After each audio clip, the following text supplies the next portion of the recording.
I'm an accountant who not only works with hundreds of business owners every single year, but also runs a successful business myself. I honestly think that 2025 is the year that business is on easy mode, and there's only 3 simple things that you need to get right to ensure you've turned easy mode on for your business. I'm going to give you those 3 things in the particular order that you need to get them right in. And it all starts with nailing your acquisition method. You need to have a regular method that allows you to acquire customers on a regular basis. The businesses that grow, the businesses that feel like they're on easy mode, have a regular stream of new leads coming through. And this means that you need to have a repeatable way on how you get these leads. Not just say, I just get them by word of mouth. Now, I hear that from people all the time. All my customers come from word of mouth. But how are they actually coming from word of mouth? Because that seems very ad hoc. You don't know when that's going to happen. Now, there are ways you can address this. You could have a referral program in place that actually encourages people to give you referrals. But you really want to have other methods that allow you to acquire customers on a regular basis. And the first thing you're going to need to do is set up some kind of basic spreadsheet where you track your leads. This doesn't need to be a complex CRM program or something dedicated to that. It might just be a basic Google sheet where you track the names and then the dates of how people are coming to you, and more importantly, how you're acquiring them. You want to look at some of the key methods on how you can acquire customers. Is it going to be via affiliates? Is it going to be by paid ads? Or is it going to be by content? Which one of these activities can you do on a repeatable basis that's going to bring customers or clients into your business? This is the first thing that you need to do to get your business on easy mode, because you need to have a steady flow of new leads coming into the business so you can then optimize all the other parts of the business. And that leads perfectly into nailing your offer. What do you actually present to customers or to clients that come to you? What do you sell them? Now, you want to get this right because now you've got this steady flow of people coming through the door. But what are you actually giving them? What's going to make them sign up and actually hand over their credit card and pay you some money? Now, I'd highly recommend you go and read Alex Hormozi's $100 million offers. He talks about this in great detail. But you want to make sure you're crafting an offer that is of real value to the customer, but also profitable to yourself. What are the services that you can deliver that deliver the highest value to them and therefore deliver the highest value to you? People will pay for service if it's solving problems for themselves. Is it giving them their desired outcome? Is you taking away the risk from it? Are you taking away the time for them to achieve it? These are the things you want to be thinking about when crafting that offer. If you've got a solid offer, then it's going to mean that you're going to be able to convert those leads that are coming into your business to paying customers. So as a part of that lead sheet, now you can start to look at, well, how many of these leads are we actually closing? What is our close rate?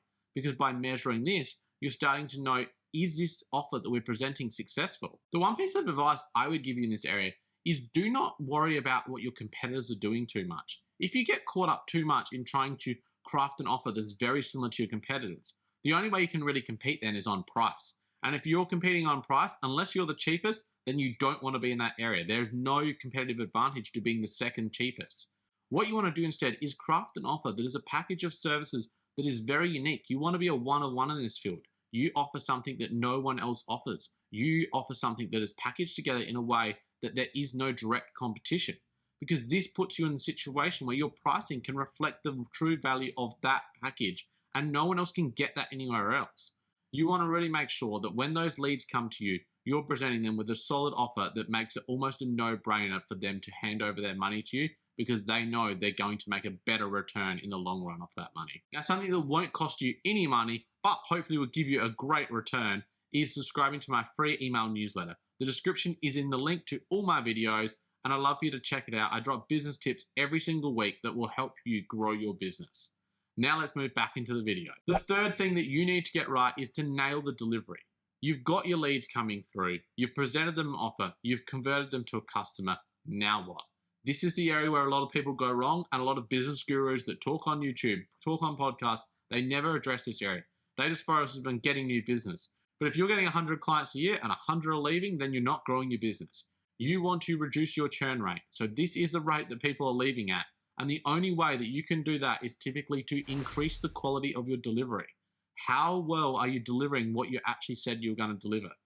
Does your delivery stand up to the offer you're making? What I like to do in the early days is, what are some quick wins you can get for that new client? What is something you can deliver of value as soon as possible after they've first handed you over money, or even potentially before that, that helps solidify that you actually know what you're talking about?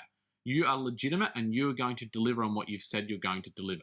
This is really important to get right, and it is the number one thing that I think you can do to help retain customers in the long term.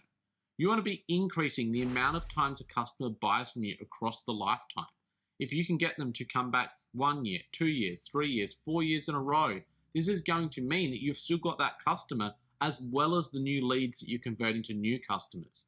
If you have the situation where everyone's leaving, every single year you have to start from scratch again, it's going to be a lot harder to grow your business. You're going to have to spend more money on that acquisition stage. You're going to have more salespeople trying to convert those offers, all because your delivery is falling apart. Something you can do in this area is to measure the customer happiness. Are people happy with your service?